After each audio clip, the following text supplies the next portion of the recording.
신약성경 사도행전 24장 22절 말씀입니다.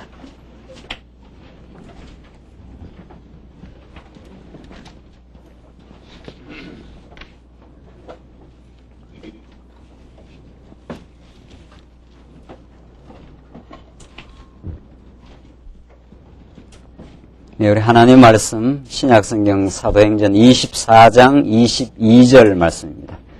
이제 찾으신 줄 알고 봉독 드리겠습니다. 벨릭스가 이 도에 관한 것을 더 자세히 아는 고로 연기하여 가로되 천부장 루시아가 내려오거든 너희 일을 처결하리라 하고 백부장을 명하여 바울을 지키되 자유를 주며 친구 중 아무나 수종하는 것을 금치 말라 하니라. 수일 후에 벨릭스가 그 아내 유대 여자 두루실라와 함께 와서 바울을 불러 그리스도 예수 믿는 도를 듣거늘 바울이 의와 절제와 장차 오는 심판을 강론하니 벨릭스가 두려워하여 대답하되 시방은 가라. 내가 틈이 있으면 너를 부르리라 하고 동시에 또 바울에게서 돈을 받을까 바라는 고로 더 자주 불러 같이 이야기하더라. 이태를 지나서 보르기오 베스도가 벨릭스의 소임을 대신하니 벨릭스가 유대인의 마음을 얻고자 하여 바울을 구류하여 두니라. 27절까지 우선 봉독드렸습니다. 우리는 지금 사도행전에 계신데는 하나님께서 약속하신 대로 이 땅 위에 하나님의 나라를 하나님의 능력과 하나님의 솜씨와 더욱 중요한 하나님의 은혜와 사랑으로 이 땅 위에 펼쳐나가시는 하나님의 기이한 솜씨를 우리 사도행전 말씀을 통해서 확인하고 있습니다. 표면적으로 보면은 우리가 지금까지 사도행전을 살펴본 대로 사도들의 그 치열한 행적임에 분명합니다. 베드로가 죽음을 이제 두려워하지 않고 그 대적자들이 베드로를 잡아서 너 이제 그리스도의 부활을 전가하지 말라 했을 때 내가 너희들의 말을 듣는 것이 옳은지 하나님의 말씀을 내가 듣는 것이 옳은지 너희가 판단해봐라. 내가 지금 부활의 그리스도가 살아나심을 그리스도가 그리스도임을 증거하는 것은 이미 이거 나의 뜻이 아니라는 거죠. 나는 사실은 그 말 속에는 그 베드로의 그 말 속에는 엄청난 그 과거의 자신의 그 어리석었던 그 비겁했던 자신의 그 모습을 이미 그 각인하고 있습니다. 전날에 자기가 예수가 십자가에 붙들려 갔을 때 3번이나 거듭거듭 그것도 의도적으로 아주 부인하고 겁내었던 그런 자신의 모습. 그러나 이미 성령이 오시고 그 예수가 그렇게도 구약에 기다렸던 하늘의 메시아, 하나님의 아들, 그를 통해서 하나님의 영원한 사랑을 확증받게 된다는 그 확증을 이미 베드로는 얻었기 때문에 이제 베드로가 삶과 죽음을 이미 초월해 버렸습니다. 이 땅에 살고 이 땅에 죽는다는 걸 훨씬 넘어 영원한 생명이 있다는 사실, 하나님의 영원히 우리를 사랑하신다는 사실, 그것을 이미 베드로가 확신했기 때문에 이제 두려움이 없어졌습니다. 그것이 베드로가 예루살렘에서 치열한 힘있는 복음 전파의 원동력이고, 마찬가지로 사도 바울이 얼마나 많은 지역에 다니면서 아시아 반도를 누비고 마게도냐 반도로 다시 예루살렘으로 돌아와서 그 무서운 결박과 죽음이 기다리는 곳을 그 돌진에 들어가는 두려움 없는 그 바울, 다시 로마까지 죄수의 몸으로 잡혀 로마까지 작정된 뜻을 이루어가는 그 바울의 치열한 복음 전파, 이 뒤에는 바울을 강권적으로 사로잡고 있고 바울에게 영원한 생명과 하나님의 사랑의 확신이 바울을 지금 추동하고 바울을 움직이게 하고 바울로 하여금 한 걸음 한 걸음 두려움 없이 전진하게 하는 힘입니다. 이것을 우리는 사도행전에서 읽어낼 때라야 하나님께서 이 땅 위에 하나님의 사람들을 부르시고 그를 강권적으로 붙드시고 그를 사용하셔서 이 땅 위에 하나님의 나라를 지금 실현해 가고 있음을 우리는 사도행전을 통해서 확인할 수가 있습니다. 그것은 초대교회 당대뿐만 아니라 종교개혁을 뛰어넘어 오늘 20세기 말 하나님께서 이 땅 위에 말씀 운동을 일으키시고 오늘 여러분과 저로 하여금 이 자리에 있게 하시기까지 우리를 얼마나 연단시키고 우리의 허물과 죄에도 불구하고 우리를 말씀 안에서 붙드신 하나님의 사랑. 오늘 이 자리까지 하나님께서 인도해 가시는, 그래서 마침내 땅끝까지 복음이 전파해 가도록 우리를 지금 단련시키고 말씀 안에서 우리를 훈련시켜 나가시는 그 생생한 섭리를 이 사도행전을 통해서 영원한 하나님의 경륜을 읽어낼 수가 있습니다. 그것을 우리는 사도행전에서 확인하지 못하면 사도행전은 참으로 그저 땅끝까지 복음이 전파된다. 그래서 어쨌다는 이야기냐? 이런 그 허무주의에 빠지게 됩니다. 하나님께서 약속대로 땅끝까지 전파된다는데, 그래서 하나님께서 전파하게 한다는, 약속대로 된다는 건데, 그래서 어쨌다는 이야기냐? 그것은 과거에 그렇게 일어났던 사건으로 우리와는 무관한 사건처럼 들리고 이게 우리에게 생명의 말씀으로 다가오질 않습니다. 오늘 사도행전에 나타난 사도 바울이 로마까지 이제 가게 됩니다. 로마까지 가게 되는 그 섭리의 배경에 하나님이 살아계시고 약속을 신실하게 이루시고 죄인인 사도 바울을 변화시켜서 그 거룩한 하나님의 나라를 지금 실현시켜가는 거룩한 도구로 사용하시는 무궁한 하나님의 은혜와 사랑이 여기에 드러나 있습니다. 자, 우리는 24장, 우리 지난 시간에 바울이 이제 예루살렘에서 다시 가이사라라 하는 곳으로 이제 호송돼서 피신을 하게 된 거죠. 이것이 천부장의 그 역할을 통해서 유대인들이 죽이려고 이제 아주 죽음의 결사대가 지난 시간 이루어졌지 않습니까? 바울이 죽기 전에는, 바울을 죽여버리기 전에는 먹지도 마시지도 않겠다 하는 그런 절대절명의 그 위기 속에서 하나님은 바울을 이제 건져내십니다. 바울이 죽지를 않습니다. 위기를 겪지만은 하나님은 바울에게 향하신 하나님의 뜻이 있는 거죠. 바울을 통해서 이 땅 위에 하나님의 교회를, 가장 이 땅 위에 큰 복이 되는 하나님의 나라인 교회를 실현시켜 가곤 하는 뜻이 있기 때문에 바울이 그런 위기 속에서도 천부장을 통해서 가이사라로 이제 호송해서 몇 명이 보호를 했습니까? 40명이 죽이려고 달라들었는데지만 하나님께서 몇 명을 통해서 잊어버렸습니까? 470명. 그것도 보병, 마병 해서 그 어마어마한 그 로마 그 병력들을 동원시켜 가지고, 사실은 그건 그 천부장은 바울을 알지를 못하는 사람이죠. 바울이 어떤 복음을 갖고 있는지, 하나님의 어떤 영원한 경륜을 지금 하나님 이루어가는지 천부장은 모르는 거예요. 그러나 자기는 자기 역할을, 임무를 수행한답시고 수많은 사람들을 동원해서 그렇게 가이사라 감옥으로까지 하나님께서 보호케 하신 거예요. 우리는 그렇게 읽는 거죠, 이 말씀을. 그렇죠. 야, 이 하나님께서 정말 로마 제국 그 많은 병력들을 동원시켜가지고 바울 한 사람을 지켜가시는구나. 우리는 그 470명 로마 군대를 하나님의 뭘로 해석하는 겁니까? 천사로. 그렇게 해석이 안 됩니까? 우리 주변에는, 여러분과 우리 주변에는 우리 광야교회가 광야교회 되어가는데 또 여러분과 제 개인적인 삶의 주위에 많은 천사들이 있어요. 이미 하나님이 우리에게 삶 속에 광야 같은 세상이지만 위기도 주시고 대적도 만나고 어려움도 있고 내가 어찌할 바 모르는, 내가 어떻게 컨트롤할 수 없는 정말 그 죄악 가운데서 저희도 허우적대기도 하지만 그 속에서 보호를 하십니다. 지금 바울이 그런 거 아니에요? 그 바울만 그런 게 아니라는 거예요.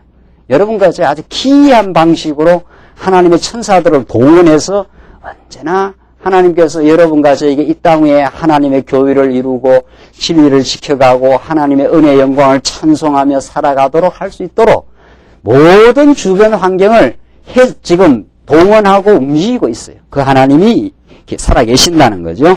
자, 그런 그 경과를 거쳐서 지금 바울이 여러 사람들, 그 각한 벨릭스가 총독입니다. 이 사람. 로마 총독이. 그 사람 앞에서 바울이 자기 변호를 한 거죠. 22절 오늘 본문, 벨릭스가 이 도에 관하여 더 자세히 아는 거로 연기하여 가로되 천부장 루시아가 내려오거든 너희 일을 처결하리라 하고 백부장을 명하여 바울을 지키되 자유를 주며 친구 중 아무나 수종하는 것을 금치 말라 하니라. 자, 이렇게 해서 벨릭스가 이야기를 들어보고 더 좀 듣겠다. 그리고 천부장이 왔을 때 이 일을 처결할 거니까 일단 구류해 놔라. 그래서 바울을 그 감옥에 넣긴 하지만은 좀 자유를 줘라. 이렇게 합니다. 좀 아주 너그럽게 대해주는 거죠. 벨릭스라는 이 총독 24절 계속 보시면 수일 후에 벨릭스가 그 안에 유대 여자 두루실라와 함께 와서 바울을 불러 그리스도 예수 믿는 도를 듣거든. 이 총독의 아내가 유대 여자인데 바울이 워낙 복음에 대해서 거침없이 복음을 선포하니까 이걸 좀 더 듣고자 이렇게 했습니다. 근데 바울이 뭐라고 선포했는가 하면, 증거를 했는가 하면 25절 바울이 의와 절제와 장차 오는 심판을 강론하니. 이게 복음의 내용이에요. 이게 복음이에요. 그 복음을 우리는 여러 가지 방식으로 표현할 수가 있죠. 가장 그 중요한 방식이 언약대로 메시아를 보내서 언약대로 하나님께 이루신다. 이게 가장 복음에 대한 기본적인 설명이죠. 하나님이 영원한 뜻 가운데 우리 죄 많은 우리 인생들에게 하나님의 은혜를 가르쳐 주기 위해서 언약대로 메시아를 보낸다. 이게 이제 제일 기본 설명이고 그 설명을 좀 다른 방식으로 표현한 게 오늘 의와 절제와 장차 있는 심판 이겁니다. 그 의는 뭡니까? 우리가 모두 하나님의 언약대로 이루신 뜻 가운데 우리가 다 죄인이 됐기 때문에 죄인이 하나님을 만날 수가 없죠. 그러니까 하나님께서 하나님의 의가 되신 하나님의 아들 예수 그리스도를 의로 보내가지고 이 죄 많은 인생을 의롭다 하신 하나님이 아들로 삼아주신 이겁니다. 이게 의예요. 이게 로마서, 고린도전서, 갈라디아에서 강력하게 증거하는 말씀 아닙니까? 특별히 로마서에서 다 형편없는 죄인이지만은 하나님 앞에 나갈 수가 없어요. 하나님이 만약에 우리에게 직접 나타나시면 죄인이 다 죽어요. 죄인들이. 그러니까 시내산에서 하나님이 나타날 때 이스라엘 백성들이 굉장히 두려워하지 않습니까? 그래서 모세를 통해서 하나님의 말씀을 하도록. 왜냐하면 직접 하나님의 말씀을 들으면 죄인들이 죽게 돼 있어요. 그러니까 하나님께서 우리 죄인들을 하나님의 의가 되시는 하나님의 오름이 되시는 예수 그리스도를 통해서 우리를 의롭다 해주심 이거죠. 그뿐 아니라는 거죠. 의롭다만 해준 게 아니고 죄인을 이제 의롭다만 해준 게 아니고 절제케 하신다. 이 절제의 반대 말은 방종, 내 멋대로, 내 생각대로 이런 뜻 아닙니까? 이게 타락한 죄인이 하는 일이 내 뜻대로 사는 거예요. 내 뜻대로 산다는 말도 되지만 더 정확하게 말하면 사단의 뜻대로 삽니다. 사단이 나를 지배해서 나를 죄악 가운데 계속 끌고 가는 거죠. 우리가 도무지 절제를 할 수가 없는 거죠. 욕망을 절제할 수 있습니까? 음욕을 절제를 할 수 있습니까? 탐욕을 절제를 할 수 있습니까? 인간 절제 못합니다. 왜 절제를 못하는가 하면 내가 아니기 때문에 그래요. 내가 내 주인이 아니라서 그래요. 나를 끌고 가는 세력이 있는 거예요. 그게 어둠의 세력이라 그러죠. 그 사도 바울 로마 7장에서 내 마음의 한 부분은 하나님을 섬기고자 하나 다른 법이 나를 어때요? 죄악 가운데로 이끌어가는 것을 보는도다. 오라 나는 공고한 자라. 끌려 들어가고 있기 때문에 내가 내 자신을 주체를 못해. 그게 하나님의 뜻이라는 거죠. 예. 그런 범죄한 인생에게 하나님께서 그리스도를 통해 그래도 정죄 안 하겠다 이 말이죠. 그 은혜를 깨달으면은 그 은혜를 깨닫고 성령의 말씀에 붙들려 나가면은 그 다음에 이제 나타나는 열매가 이 절제입니다. 이 성령의 열매로서의 절제. 그 은혜를 깨달으면 감사하게 되고 있는 것 자체를 이제 만족하게 돼. 그때 이 절제가 나오는 거죠. 그게 성령의 열매입니다. 이게 하나님이 하시는 거예요. 그러니까 우리는 여러분과 저는 뭘 깨닫는 게 중요한가 하면은 내 뜻대로 안 됩니다. 내가 할 수 없습니다. 여기까지 이제 하나님께서 가게 하시는 거죠. 그럼 우리는 우리의 욕망을, 우리는 보는 것마다 내 뜻대로 하고 싶어 하는 그 마음을 우리는 스스로 어떻게 억어할 수가 없습니다. 이게 이제 성령이 오셔서. 성령이 오셔야 우리를 붙들어 주셔야 가능한 거죠. 그러니까 이 복음이죠. 이 절제는 복음이에요. 그러니까. 거룩하게 만들어 가시는 성령의 열매. 그리고 마침내 그런 절제를 하나님이 선물로 주시고 무절제하는 우리를 선물로 주셔서 마침내 장차 오는 심판. 이제 마침내 예수님이 마지막의 삶의 이제 심판자로 오셔서 우리를 영원한 천국으로 인도해 가시죠. 이게 복음이에요. 그러니까 예수를 통해서 의롭다 하시고 성령을 보내서 절제 못하는 죄악 가운데 사로잡혀 있는 우리로 하여금 이제 성령으로 사로잡아 주시고 영원한 심판으로 우리를 천국으로 인도해 가시는 분이시다. 이 복음을 이런 방식으로 설명한 거죠. 벨릭스가 두려워하여 대답하되 시방은 가라. 내가 틈이 있으면 너를 부르리라 하고, 벨릭스가 이런 복음을 듣고는 마음이 두려운 거예요. 야, 이 바울은 거침없는 그 하늘의 그 메시지가 막 선포가 되니까 이 총독, 이 당시에 그 권력자인데 오히려 마음이 두려워했다 그럽니다. 26절 동시에 또 바울에게서 돈을 받을까 바라는 거로. 이 보십시오. 그러니까 이게 복음을 이게 순수하게 듣는 게 순수하게 듣는 게 아니고, 이 당시에 유대인들도 그렇고, 로마 이 총독들도 그렇고, 이 바울에게서 정말 그 받을 것이 그 영원한 생명의 복음인데, 그걸 깊이 모르는 거지요. 모르니까 바울에게서 돈을 받을까 바라는 거로 더 자주 불러 같이 이야기하더라. 그 바울이, 이제 이 총독이 바울이 상당히 이단 괴수니까, 이단들도 일반적으로는 돈이 많지 않아요. 예? 이단들이 돈이 많습니다. 예. 그러니까 바울이 무슨 세력이나 있고 돈이 있는가, 이 사람이 뭔가 이렇게 유대인들이 죽이려고 해도 죽지도 않고 말이죠. 거침없이 이렇게 하는 걸 봐서 뒤에 뒷배경이나 있나, 돈이나 많나 해서 이 벨릭스라는 총독이 바울에게서 돈을 받을까 바라는 거로, 이 하나님께서 이런 마음을 주면은 복음이 깊이 안 들어오는 거죠. 여러분과 저에게 오늘 교회에 나오게 하시는 거 참 복 아닙니까? 정말 오늘 여러분과 제가 여기 나와서 하나님의 그 거룩한 말씀을 아무런 사심이 없이 오늘 여기 나와서 하나님의 음성을 듣고 하나님의 그 사랑의 지금 메시지를 우리가 지금 듣고 있는 거 아니에요? 그걸 아무런 사심이 없이 오늘 나오게 하시고 정말 이걸 그대로 영혼의 말씀으로 받아들이게 하는 건 놀라운 복입니다. 이 정말 이 보통 복이 아니에요. 예. 그러니까 여러분과 제가 믿음이 좋아가고 이 말씀을 착착 받아들이는 게 아니에요.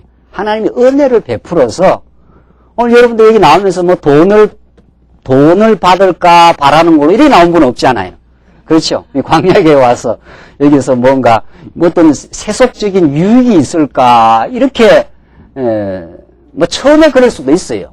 워낙 한국 교회가 예수 믿고 세속적인 복이 온다고 그렇게 가르쳐놨기 때문에.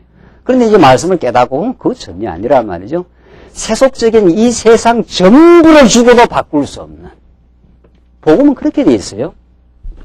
그런데 지금 우리가 지금 듣고 있는 복음이라는 게 얼마나 우월한가, 우월한 가치를 가지고 있는가. 복음에서 이게 영생의 말씀 아닙니까? 세상 이 천지 만물 전부를 주고도 바꿀 수 없는 거예요. 그래서 사도 바울이 예수님이 그 표현을 한 영혼의 가치가 뭐 바꿀 수 없어요? 천하를 주고 바꿀 수 없다. 그 말이에요. 이게 복음의 위대함이고 하나님께서 우리 영혼을 얼마나 가볍게 보고 있느냐 하는 더 이상 이 좋은 표현이 없어요. 성경에. 한 생명을 천하보다 더 귀하다. 이 복음은 영혼에게 필요한 말씀이거든요. 영혼에게 필요한 말씀 아니에요. 이 세상 전부를 주고도 천하를 다 주고도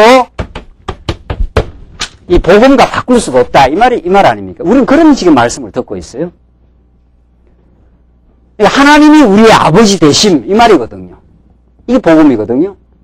그 이상 우리가 무엇이 더 필요하냐 이거죠. 알고 보면 우리가 이 땅에서 지금 갈증을 느끼고 부족해하고 더 있으면 좋겠다고 생각하고 지금 정치에서 지금 안달하고 우리 참 타락한 인간의 속성이 있어서 그럴 때가 참 많지만은 이렇게 하나님께서 여기 예배당으로 나오게 해서 이 말씀을 들을 때만큼은 그건 아니구나. 그래서 깨끗하게 마음이 정리가 됩니다. 내가 아직도 육신의 소욕이 남아있어서 지금 갈증도 느끼고 뭐 이래야 되겠다 저래야겠다 뭐 이렇게 해도 그냥 복음을 들어버리면은 이 복음이라는 것이 천하를 주고도 바꿀 수 없는 거예요. 이걸 어떻게 바꾸겠어요 우리가? 여러분들이 이 우주 땅덩어리를 막 그냥 지구를 막 한 10개나 준다 해도 예수하고 바꾸겠느냐 말이죠. 복음의 가치가 그렇게 위대합니다. 하나님의 사랑이 그렇게 위대한 거예요. 하나님의 사랑을 우리가 쟁취하고 나서 뭘 다른 걸 더 원하겠느냐 이 말이에요. 그 하나님의 사랑이 나의 것이 되어버렸는데 이 우주 만물을 만드시고 지금도 지금 섭리하시는 분이 나의 아버지가 되어버렸는데 뭘 더 우리가 원하겠느냐 이 말이거든요. 복음은. 이 복음의 말씀 들으면 쾅쾅 충격을 받는 거죠. 아이고 내가 허탈한 걸 이렇게 때문에 내가 마음 썼구나. 힘들었구나. 이런 말입니다. 이 말씀 지금 들으러 왔을 때는. 지금은 안 그렇습니까? 적어도 지금 이 시간이라도 집에 가면 또 헷갈리더라도 집에 가면 또 헷갈려요. 우리 오후 시간에 사사기 배우면 집에 가면 또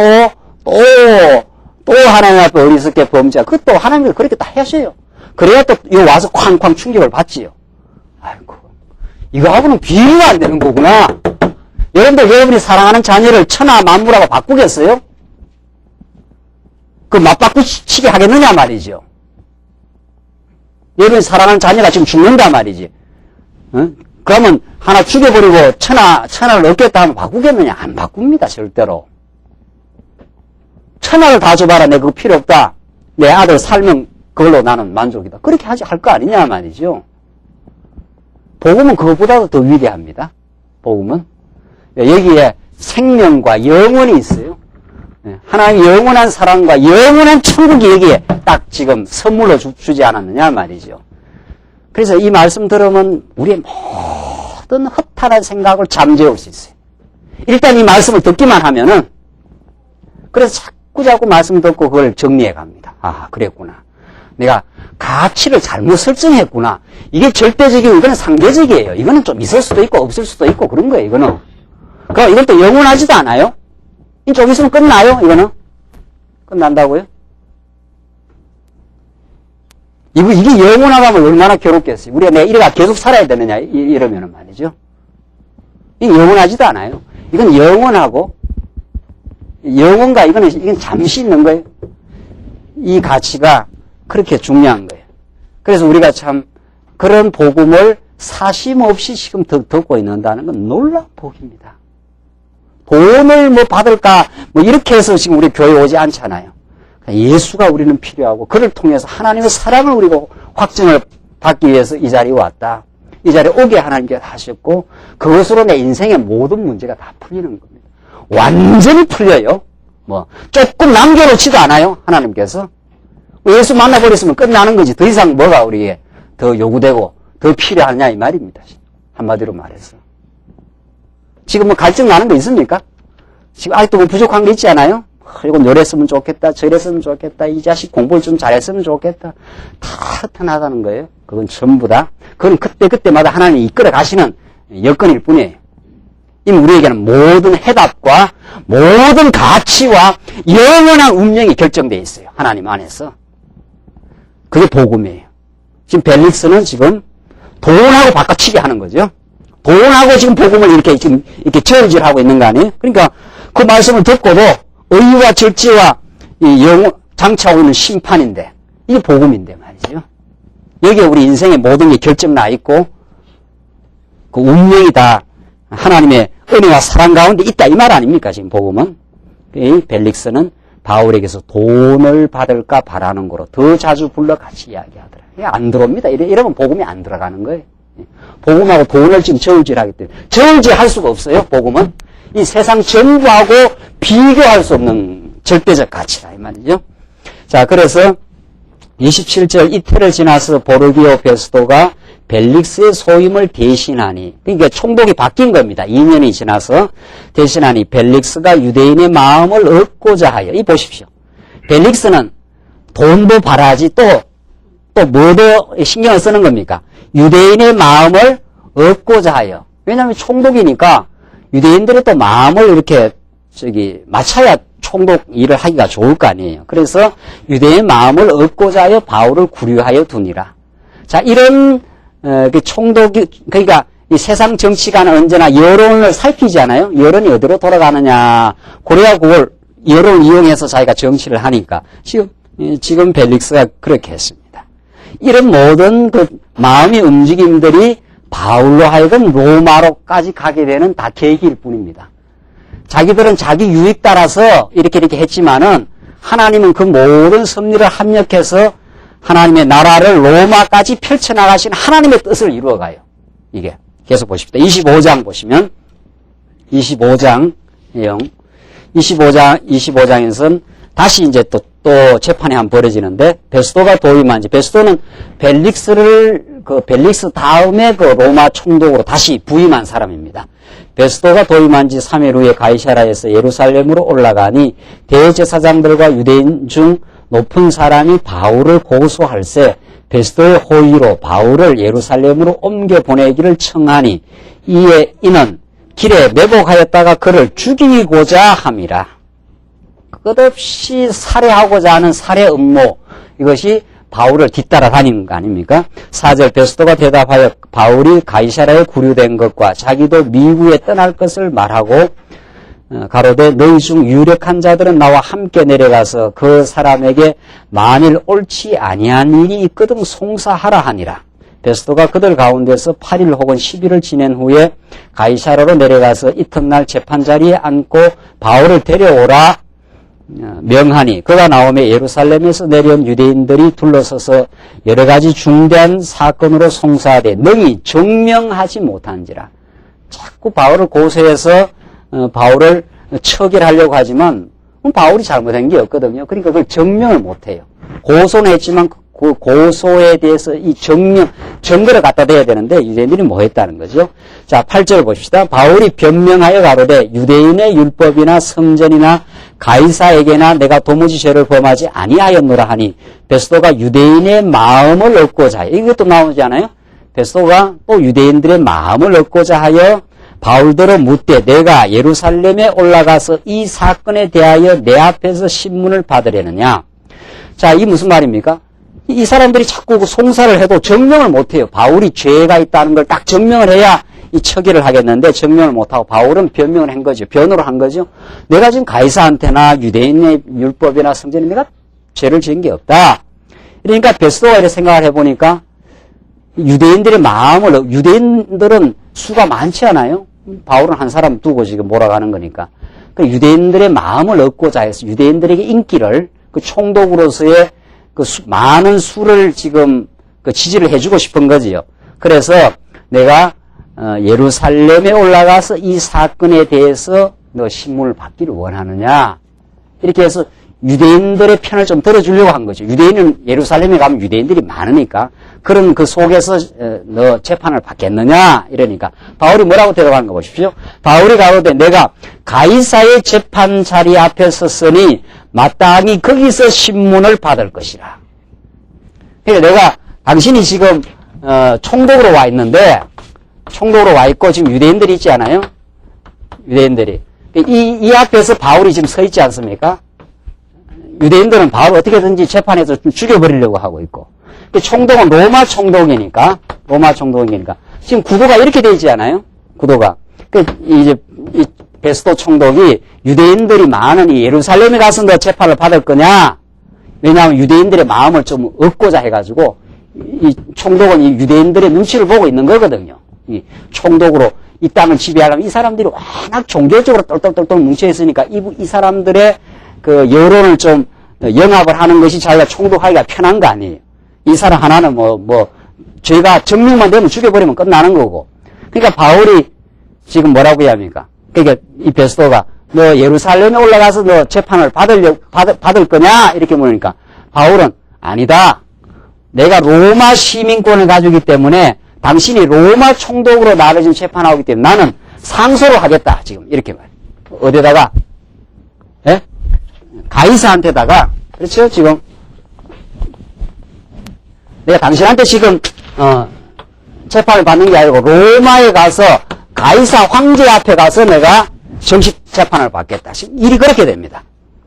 10절 보십시오. 바울이 가로되 내가 가이사의 재판 자리 앞에 섰으니 마땅히 거기서 신문을 받을 것이라. 당신도 잘 아시는 바에 내가 유대인들에게 불의를 행한 일이 없나이다. 만일 내가 불의를 행하여 무슨 사죄를 범하였으면 죽기를 사양치 아니할 것이나 만일 이 사람들의 나를 송사하는 것이 다 사실이 아니면 누구든지 나를 그들에게 내줄 수 없삼나이다. 내가 가이사에게 호소하노라 한데 상소를 하겠다. 지금 바울이 이제 그 당시에 로마법을 이용해가지고 바울이 내가 가이사한테 가야 되겠다. 이렇게 지금 말하는 거죠.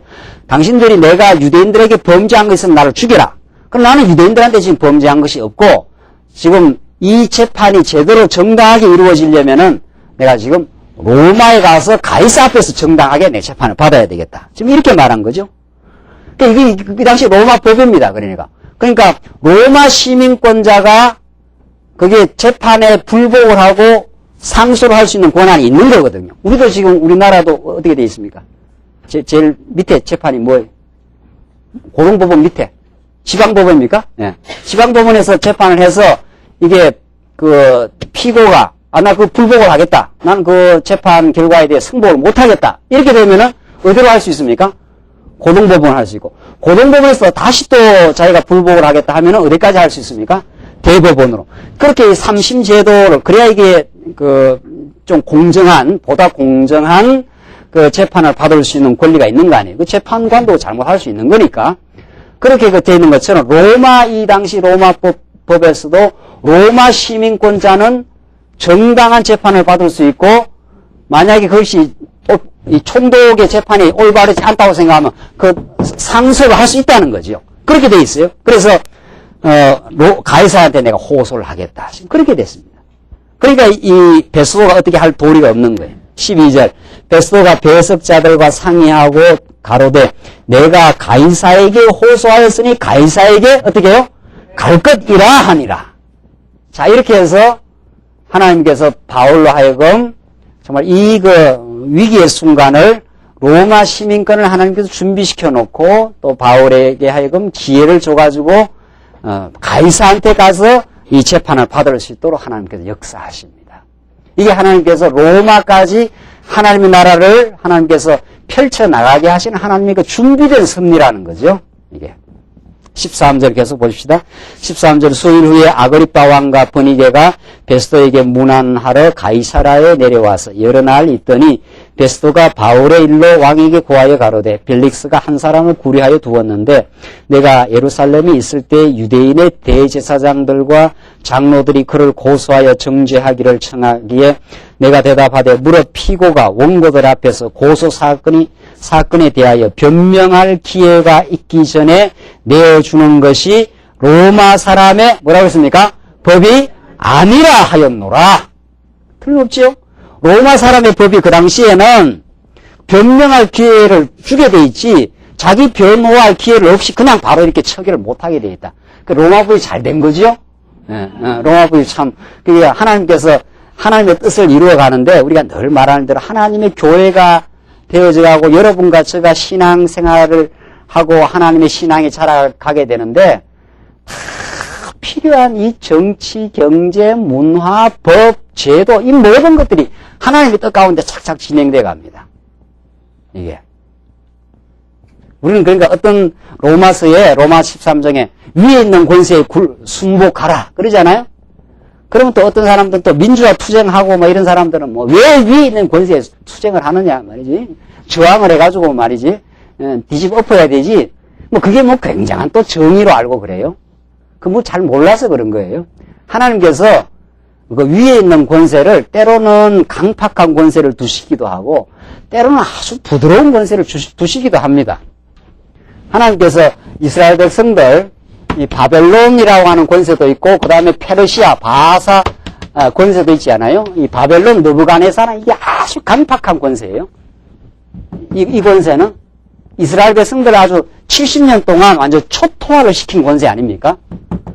그러니까 바벨론의 느부갓네살 같은 왕도 있고 또 이 페르시아 고레스 왕은 또 어떤 왕입니까?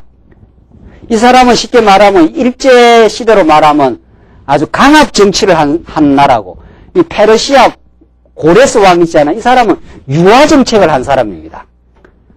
똑같이 식민지를 거느리는 나라는 나라인데 이 사람은 아주 이스라엘 나라를 갖다가 초토화시키고 완전히 거덜냅니다.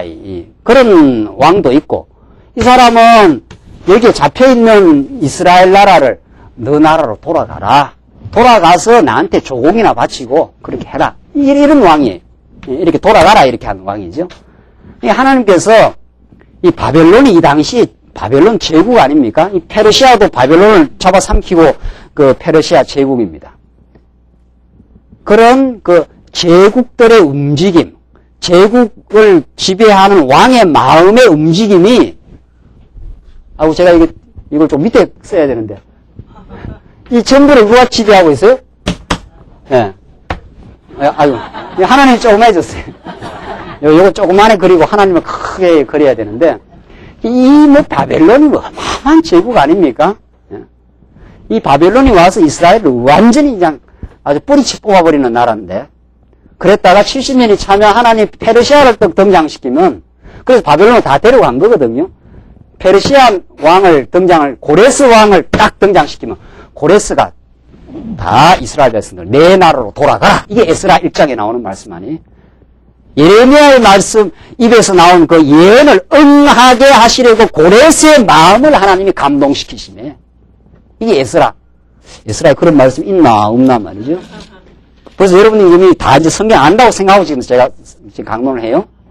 모르는 사람은 빨리 집에 가서 오늘 에스라 공부를 하시든가 1장을 읽든가 해야 돼요. 하나님이 예레미야에 하신 예언을 응하게 하시려고 70년 만에 돌아온다는 예언을 응하게 하시려고 바사왕 고레스의 마음을 어떻게 해요? 감동시키시네. 이렇게 돼 있어요. 그 고레스가 가만히 있다가 이 백성들 돌아가라 해야 되겠구나 이런 마음이 든 거예요. 고레스가. 느부갓네살은 어떤 마음이 든 거예요? 느부갓네살은 이 자식들 이거 가서 한번 썰어버려야 되겠구나 이런 마음이 든 거예요. 그래서 와갖고 썰어버린 거예요. 그 왕들은 자기 마음에 따라서 움직인다고 생각을 하는 거죠. 그 뒤에 누가 조정을 하고 있습니까? 하나님이 이 바벨론을 등장시킨 것은 이스라엘 백성을 매로 한번 때려야 되겠다. 그 말이에요. 매로 한번. 워낙 이스라엘 백성들이 사랑하는 자식이니까. 말 안 듣고 삐딱하게 나가니까. 한번 때려야 되겠다 해서 해초리를 한번 쓴 거고. 요거는. 때렸으니까 어떻게 해야 될 거예요? 싸매야 될 거 아니에요, 싸매. 그러니까, 싸매가지고 약 발라줄 거 다 준비해놓고 때린다니까요. 하나님께서. 싸매야 될 거 아니에요. 그래서 하나님께서 고레스의 마음에다가 보내라, 이렇게 한 거예요. 그 고레스가 마음이 감동을 받아가지고, 너희들 너 나라 가서 살아라. 이렇게 된 거거든요. 누가 다 이게 지금 주무르고 있습니까? 위에 있는 권세에 순복하라는 것은 그 권세 자체에 순복하는 게 아니고 권세를 지배하는 하나님께 순복하라. 그런 뜻이에요. 하나님이 지금 때로는 탄압도 하고 때로는 풀어주기도 한다. 이 말이거든요. 이걸 정말 믿느냐 안 믿느냐예요. 이걸. 그렇게 우리의 삶이 진행되어 왔고 우리를 보호해 왔고 때로는 우리를 때리기도 하시고 때로는 싸매기도 하시면서 하나님의 사람으로 지금 긍휼과 사랑이 풍성한 하나님의 은혜 가운데 우리를 지금 이렇게 인도해 가고 계셔요. 내 주변에 대해지는 모든 일들이 나를 하나님께로 나아가게 하는 하나님의 은혜를 깨닫게 하는 하나님의 사랑받는 자녀라고 하는 자녀가 아니면 안 때립니다. 여러분들. 나무 자식 개인 불러가 때리는 그런 부모가 있어요? 그런 자식이 있습니까? 그러다가는 맞지도 않아요. 나무 자식은. 당신 왜 날 때리느냐? 이렇게 반발하고 옆에 부모가 봤다고 그거 우도 터지거나 하는 거. 네가 뭔데 내 자식 때리냐 말이야. 내 자식은 내가 때린다 그러지 않아요? 우리가 두들겨 맞는 것도 굉장한 하나님의 사랑의 확인입니다. 나무 자식 안 때리는 거예요. 우리가 하나님의 자녀이기 때문에 바벨론 같은 거 들어가고 한 번씩 들고 패기도 하지 않아요? 패가 뜨끔뜨끔하게 때리고는 그 다음에 또 싸매져요. 때리고 그냥 방치를 안 해요. 우리 하나님 아버지는. 맞고 나서 집 나갈라나 해갖고 또 걱정돼갖고 말이죠. 예. 또 어떻게 하면 위로를 해갖고 저걸 또 인간 만드나. 그 부모가 그렇듯이. 우리 하나님 그렇게 인도하시고 모든 걸 주관합니다. 하나님께서 로마법을 그렇게 딱 만들어 놔가지고 변명할 기회가 있기 전에 내어주는 것이 변명할 기회가 있기 전에 내어주는 것이 로마 사람의 법이 아니라 법이 딱 그렇게 만들어 놓은 거예요. 그 당시에. 로마법을 그렇게 안 만들어 놨으면 바울이 로마까지 가겠느냐 말이에요. 그게 로마가 어딥니까? 바울 예루살렘에서 로마는 지금 여기서 화성이나 가는 거나 마찬가지라는 거 아니에요. 바울이 걸어서 가겠어요? 그걸 어떻게 가겠어요? 그 먼 곳을. 2000년 전의 이야기인데, 이게 하나님의 나라를 하나님이 이루어 가시기 위해서 우리를 단련시키고 훈련시키고 여건과 배경을 착착 진행시켜서 지금 오늘 말씀 운동을 우리 광야의 교회를 여러분과 저의 삶을 지금 그렇게 지금 인도해 가고 있어요. 착착 준비시키고 보호하시면서 보호를 받았으니까 오늘 여기 있지 보호 안 받았으면 우리가 여기 존재가 불가능합니다. 이 위험한 세상, 이 죄악이 우글거리는 세상에 어느 올무에 걸려서 지금 못 나오거나 걸려서 자빠지거나 하는 건데 하나님이 아주 쓰러질 지경에 꼭 붙들어요. 우리 아주 쓰러지게 아니에요. 지금 여러분과 저에게 아주 쓰러지는 그 위기와 공경이 있어도 하나님 마지막 순간에 딱 손을 붙든다고요. 발목을 딱 붙들어서 다시 원위치에 딱 가져놔요. 그걸 우리는 믿어요. 그걸. 그 하나님이 우리 삶 속에 얼마나 많이 개입하시고 그때그때 보호하시고 아주 이제는 뭐 떠나서 이제 망가지겠다 싶으면 말이죠. 망가지게 안 해요. 아주 망가지지 않게 다시 붙들어서 하나님이 사람으로 만들어갑니다. 이 하나님의 뜨거운 열심, 하나님의 아주 집요한 사랑의 강권, 그게 여러분께 저에게 있어요.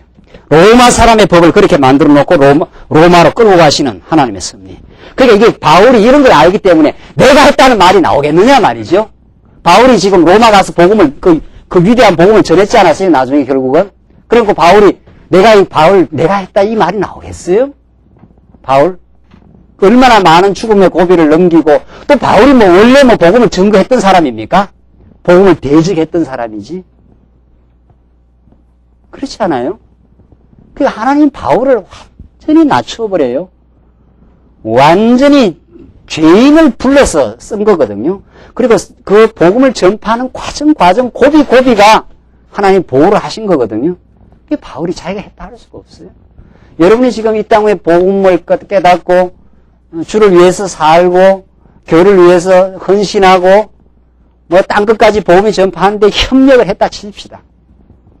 내 전부를 던져서 뭐 협력을 했다 치십시다. 그걸 내가 했다 할 수 있겠느냐 말이죠. 없어요. 이건 정말 하나님의 은혜입니다. 하나님 나를 안 붙들었으면 나는 마른 막대기만도 못한 존재입니다. 이 감격이 우리에게 있는 거죠. 그러니까 우리는 그런 복음의 사역에 동참하고 하나님 나라 건설에 우리가 쓰임을 받을 때 그냥 감격할 뿐이에요. 야, 이 영광스러운 일에 나를 지금 부르셨구나 말이죠. 이 광야의 교회가 세워지는데 나를 한 지체로 삼아서 우리 지체들과 더불어 살게 하시고 이 진리를 중심으로 만나게 하시고 이 진리를 소중하게 생각하고 천하보다 더 귀한 복음이 내게 있구나 말이지. 나한테 선물로 주셨구나. 날 이렇게 하나님이 사랑하시는구나. 그 감격이 중요해요, 여러분들. 그 감격 없이 일 되면 뭐 할 거예요? 어차피 일은 됩니까, 안 됩니까? 물어봅시다. 예. 딴 것까지 복음이 전파될 거예요, 안 될 거예요? 그건 뭐 되게 돼 있어요. 그거는 우리가 뭐 안 해도 돼요. 우리 아니면 뭐 하나님께 마른 막대라고 들어서 지금도 역사해요. 뭐 하필이면 우리냐 이 말이죠. 하필이면 그 감격이 있는 것 뿐이에요. 우리가 아니면 뭐 광야교가 안 되고 말씀 운동이 안 되고 뭐 딴 거 전파 안 되겠어요? 얼마든지 하십니다. 지금 하시려고 하면 하나님께서 하필이면 우리냐 말이죠. 왜 우리가 여기 선택을 받아가지고 이 자리에 있느냐? 이 감격이 우리에게 중요해요. 그게 하나님의 무한 은혜를 깨닫게 하시려고 은혜로 내가 살았고 은혜로 쓰임을 받고 은혜로 지금 내가 교회를 섬기고 있습니다. 내가 한 것이 아니라 하나님의 사랑이 했을 뿐입니다. 그 자꾸 찬양이 하나님께만 돌아가는 거 아니에요?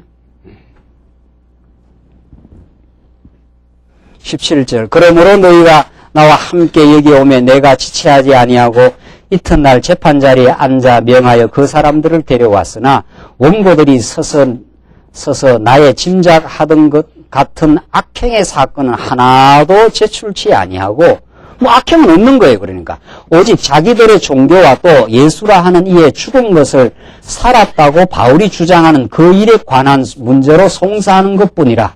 내가 이 일을 어떻게 사실할는지 의심이 있어서 바울에게 묻되 예루살렘에 올라가서 이 일의 신문을 받으려느냐 한즉 바울은 황제의 판결을 받도록 자기를 지켜주기를 호소함으로, 이게 상소한 거죠. 나는 황제 가이사한테 받겠다 이 말이죠. 내가 그를 가이사에게 보내기까지 지켜두라 명하였노라 하니 아그리빠가 베스도들어 이르되 나도 이 사람의 말을 듣고자 하노라. 베스도가 가로되 내일 들으시리다 하더라. 이튿날 아그리빠와 버니게가 위에 크게 위의를 베풀고 와서 아주 위엄을 이렇게 베풀고 나타납니다. 천부장들과 성중의 높은 사람들과 함께 신문서로 들어오고 베스도의 명으로 바울을 데려오니 베스도가 말하되 아그리빠 왕과 여기 같이 있는 여러분이여 당신들이 보는 이 사람은 유대의 모든 무리가 크게 외치되 살려두지 못할 사람이라고 하여 예루살렘에서와 여기서도 내게 청혼하였으나 나는 살피건대 죽일 죄를 범한 일이 없더이다. 그러나 제가 황제에게 호소한 고로 보내기로 작정하였나이다.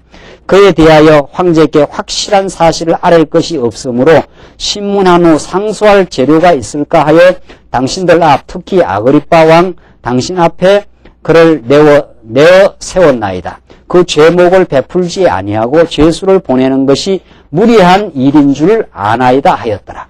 이렇게 해서 베스도가 이 사람이 그 특별한 지금 건수가 없어 보인다 쉽게 말하면 그러니까 당신들 앞에서 다시 한번 신문을 해라.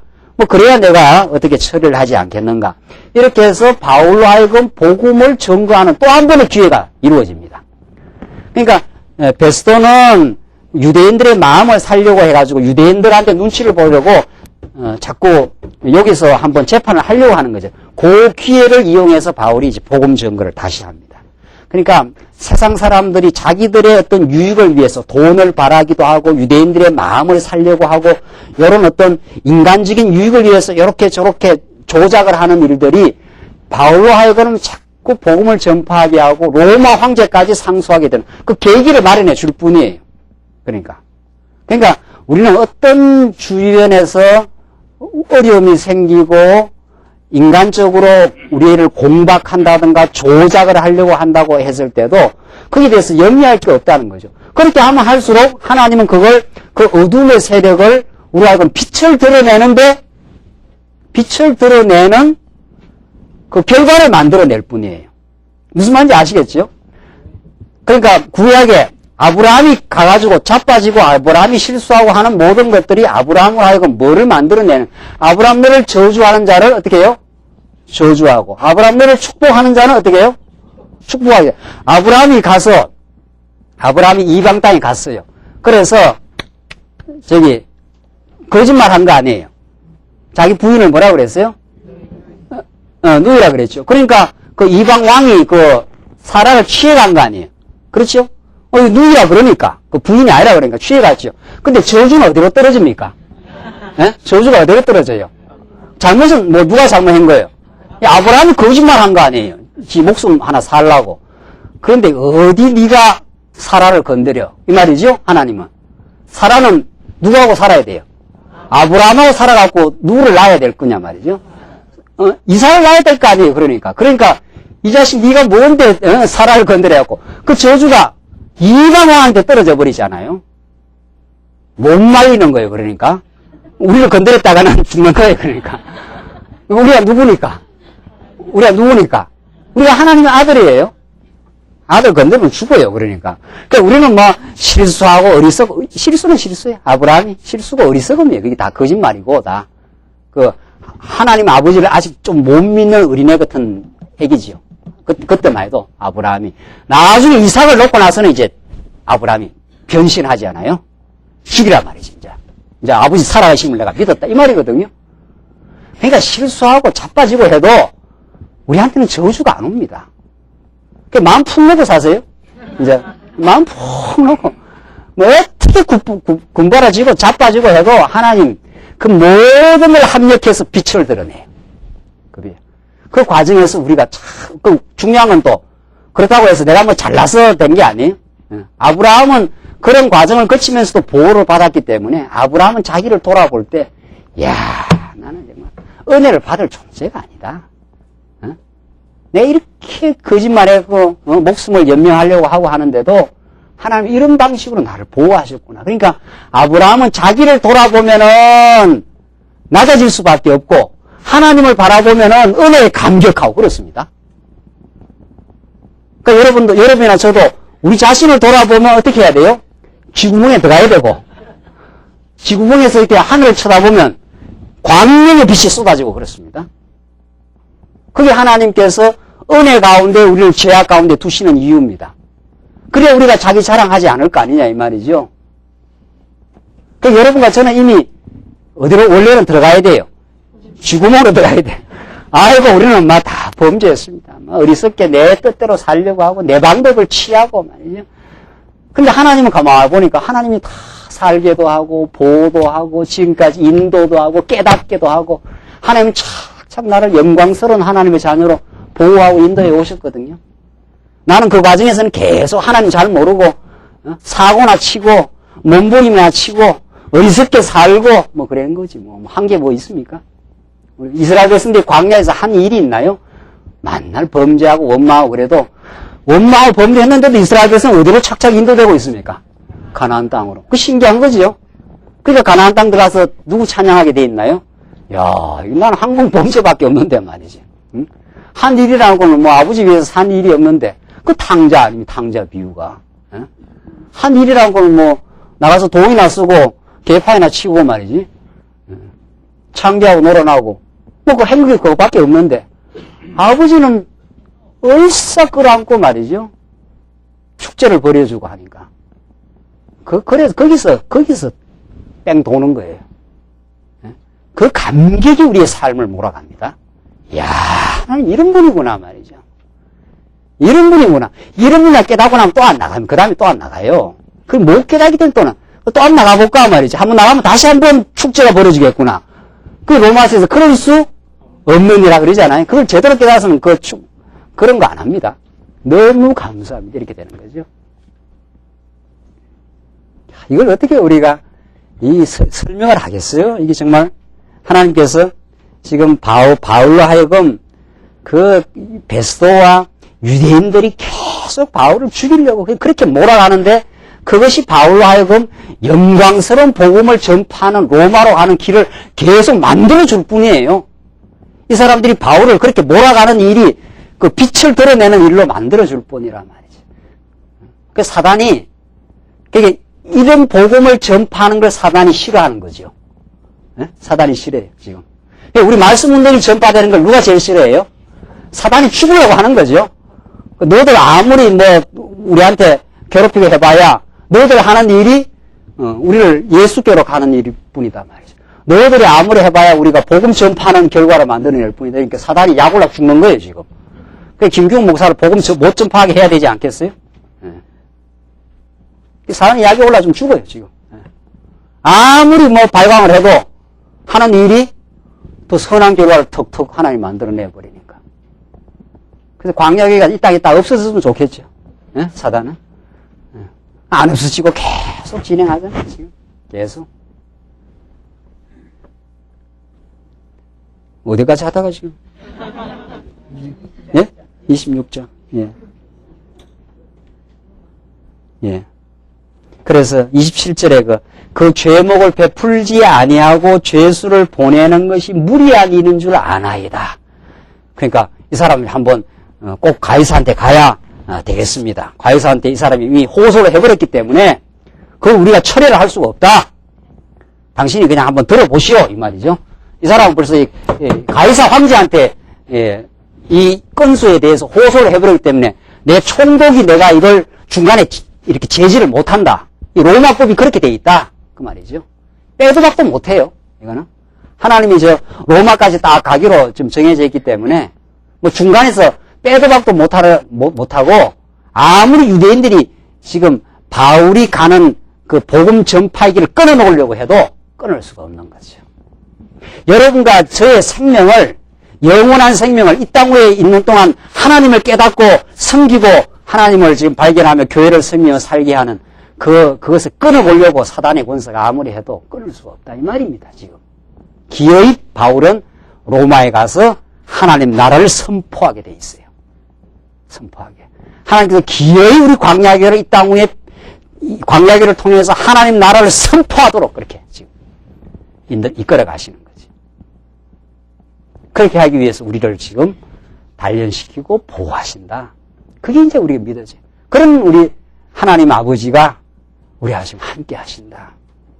오늘 사도행전의 말씀을 그렇게 해석을 하는 거죠. 야, 이렇게 바울을 지금 지켜나가시는 분이구나. 이렇게 보호하시는 거구나. 이 감격이 여러분과 저에게 참으로 있어서 정말 이 땅 위에 하나님께서 땅 끝까지 복음을 전파하는 그 위대한 사역 속에 특별히 하나님께서 이 시대에 우리를 부르시고 정말 말씀 운동을 일으키셔서 지금 우리 주변의 모든 역사를 하나님께서 인도해 가시고 우리를 앞으로도 더 많이 연단시키고 더 많이 낮추고 더 하나님께서 우리를 말씀 앞으로 인도하실 겁니다. 이 말씀이 우리를 살렸고 말씀이 우리 삶의 가치가 되었고 이 말씀을 통해서 우리는 영원한 하나님의 나라를 지금 확증하고 있고 그래서 하나님이 우리를 붙들어 사용하심이 얼마나 큰 은혜인지 바울을 붙들어서 인도해 갔던 원리처럼 그래서 바울은 내가 다른 사도보다 더 많이 수고하였으나 내가 한 것이 아니요 하나님의 은혜가 나와 함께 하셨다고 그 고백이 여러분과 저의 입에서 나오길 바랍니다. 기도하십시다. 우리 자비하신 하나님 아버지 은혜와 사랑을 감사합니다. 하나님께서 바울을 그 모진 수모와 음모와 죽음의 골짜기로 하나님께서 인도하시지만 언제나 바울을 하나님의 경륜 가운데 보호하시고 바울을 사랑하셔서 그 위대한 복음을 선파할 수 있도록 하나님께 인도하신 그 기이한 섭리를 확인했습니다. 하나님께서 이 땅 위에 하나님의 뜻을 펼쳐나가시고 이 땅 위에 하나님 나라를 통해서 하나님 살아계심과 우리를 얼마나 긍휼하시고 사랑하심을 깨닫게 하시려고 우리를 말씀운동의 사람으로 부르시고 광야교의 지체로 부르셔서 오늘 이 자리까지 있을 수 있도록 하나님께서 우리를 보호하심을 너무도 감사합니다. 오늘 하나님 앞에서 얼마나 범죄하고 내 뜻대로 살려고 하고 하나님을 거스려 우리가 주인 노릇을 하며 많이 살아왔고 지금도 어리석음이 아직도 있습니다. 하오나 주께서 언제나 우리를 용납하시고 우리를 때리시고 때로는 싸매 주시면서 우리를 하나님의 사람으로 만들어 가시면서 이 영광스러운 일에 동참케 하심을 감사합니다. 오늘도 하나님의 은혜가 우리를 붙들고 있음을 깨닫고 그 감격으로 이 거친 세상 힘있게 살게 하시옵소서. 예수님 이름으로 기도하옵나이다. 아멘.